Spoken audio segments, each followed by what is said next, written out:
வணக்கம். நம்மளோட சிறகடிக்க சேரல. ஸோ வரக்கூடிய எபிசோட் எந்த மாதிரி விஷயம் நடக்க போகுது சொல்லி நம்ம இந்த இடத்துல பார்க்கலாம். ஸோ ரோஹினியை கழுத்தை பிடிச்சி வெளில தள்ளுறாங்க. ஸோ விஜயா இனிமேட்டு என் முஞ்சிலே முழிக்காத அப்படின்னு சொல்லி விஜயா சொல்கிறாங்க. அப்போ ரோஹினி நான் ஏன் வெளியே போனோம், என்னெல்லாம் போக முடியாது அப்படின்னு சொல்லி ஸோ ரோஹினி திருப்பி கதவை தட்டுறாங்க. ஸோ பயங்கரமாக தட்டிகிட்டு இருக்காங்க.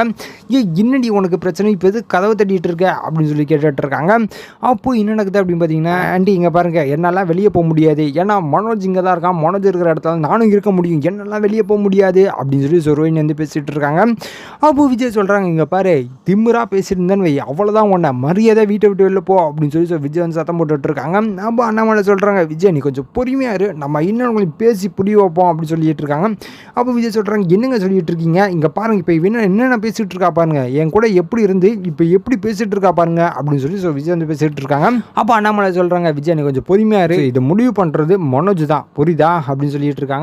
அப்போ விஜய் சொல்கிறாங்க, என்னங்க சொல்லிட்டு இருக்கீங்க, அவன் என்ன முடிவு பண்ணுறது, நான் தான் முடிவு பண்ணோம் அப்படின்னு சொல்லிட்டு இருக்காங்க. அப்போ அண்ணாமலை, விஜயா இப்போ கொஞ்சம் பொறுமையாரு, டேய் நீ சொல்கிற என்னடா அப்படின்னு சொல்லி கேட்குறாங்க. அப்போ மனோஜ் சொல்கிறாங்க, அப்பா எனக்கு இவ்வளோ வாழணும் இல்லைப்பா, இவ்வளோ வீட்டை விட்டு வெளில போய் சொல்லுங்க அப்படின்னு சொல்கிறாங்க. அப்போ அண்ணாமலை, டே என்னடா அப்படி சொல்கிறேன் அப்படின்னு சொல்லி கேட்குறாங்க. அப்போ மனோஜ் சொல்கிறாங்க, ஆமாப்பா என்னை இவ்வளோ நாள் இப்படி ஏமாற்றி வச்சுருக்கான், இவ கூட எப்படி நான் வாழ முடியும் அப்படின்னு சொல்லி கேட்குறாங்க.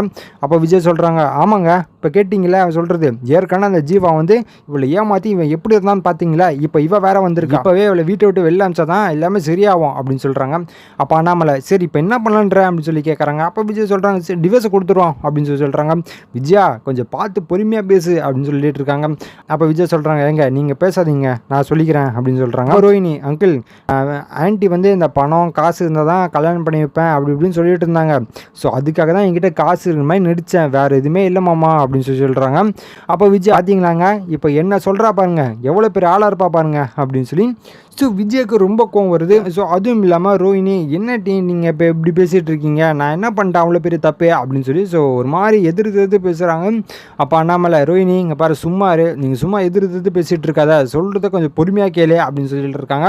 அப்போ என்ன நடக்குது அப்படின்னு பார்த்தீங்கன்னா, ஸ்ருதியும் வராங்க. வந்த உடனே இங்கே என்ன பிரச்சனை போயிட்டுருக்கு அப்படின்னு சொல்லி ஸ்ருதி வந்து கேட்டுட்டு இருக்காங்க. ஸோ அப்போ தான் மெயினாக வந்து ஸோ நடந்த விஷயத்த எல்லாத்தையுமே சொல்கிறாங்க. ஸோ இதை கேட்ட உடனே ஸோ ஸ்ருதிக்கு தூக்கி வாரி போடுது, என்னன்னா இது இவ்வளோ பெரிய வேலையை பண்ணி வச்சுருக்காங்களே அப்படின்னு சொல்லி ஸோ ஸ்ருதியும் ஒரு மாதிரி பேசுகிறாங்க. ஸோ பேசின உடனே ஸோ விஜய்க்கு ரொம்ப கோவம் வருது, இப்போ நான் தூக்கி வச்சு ஆடி இருந்தேனே, இப்போ இவ எப்படி பண்ணிட்டாலே என்ன அப்படின்னு சொல்லி ஸோ விஜய்க்கு ஒரு மாதிரி ரொம்ப கஷ்டமாகுது. அதுவும் இல்லாமல் ஸோ ரோஹினியை பிடிச்சி வெளியும் தள்ளிடுறாங்க. இனிமேட்டு வந்தேன்னா அவ்வளோதான் ஒன்று அப்படின்னு சொல்லி அமைச்சிடுறாங்க. ஸோ இதுக்கப்புறம் எந்த மாதிரி விஷயம் நடக்க போகுது சொல்லி நான் அடுத்த வீடியோவில் உங்களுக்கு அப்டேட் பண்ணுறேன். ஸோ அது வரைக்கும் நம்ம சேனலை சப்ஸ்கிரைப் பண்ணி பக்கத்தில் பெல் ஐக்கன் கிளிக் பண்ணி வச்சுக்கோங்க. நன்றி, வணக்கம்.